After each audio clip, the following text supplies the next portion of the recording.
पंतप्रधान मोदी हे काही तासांमध्ये अयोध्येमध्ये पोहोचणार आहेत आणि आता आपण पाहतोय त्यांच्या ताफ्याची जी रिहर्सल आहे ती या ठिकाणी केली जाते। त्यांचा दौरा कशा पद्धतीने असणार आहे, त्यासाठीची जी यंत्रणा आहे ती कशा पद्धतीने सक्षम आहे याचीच खरं तर ही एक टेस्ट म्हणावी लागेल, चाचणी म्हणावी लागेल।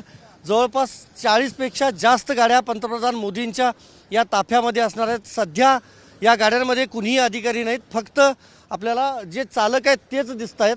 आणि अयोध्या विमानतळावर उतरल्यानंतर रेल्वे स्टेशनच्या उद्घाटनासाठी अयोध्येमध्ये म्हणजेच जवळपास हनुमानगढी किंवा मुख्य राम मंदिर जे आहे तिथंपासून अवघ्या काही मीटर अंतरावर हे रेल्वे स्टेशन आहे आणि त्यामुळेच याच मार्गावरून उद्या पंतप्रधान मोदींच्या गाड्यांचा जो ताफा आहे तो येणार आहे। त्यामुळं त्यांची जी SPG सिक्युरिटी असेल किंवा इतर जी त्यांची सगळी जी सिक्युरिटी आहे त्या सगळ्याबाबतची जी चाचणी आहे ती सध्या केली जाते। रस्त्यांवर आत्ता थांबायला दिलेला आहे काही लोकांना, मात्र ज्यावेळा उद्या ताफा येईल पंतप्रधान मोदी यांच्या गाड्यांचा त्यावेळा कुणालाही परवानगी नसणार आहे। बॅरिकेडिंग अनेक ठिकाणी केलं आहे, त्यामुळे कुठल्याही पद्धतीनं कायदा सुव्यवस्थेचा प्रश्न निर्माण होऊ नये या संपूर्ण दौऱ्यामध्ये याची काळजी उत्तर प्रदेश पोलीस आणि इतर सुरक्षा यंत्रणा घेत आहेत।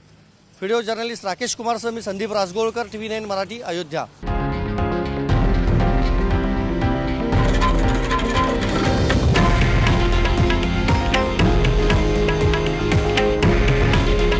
हे आहे देशातील नंबर 1 न्यूज नेटवर्क आणि आपण पाहत आहात TV9 मराठी। काळजी तुमची, हित महाराष्ट्राचं।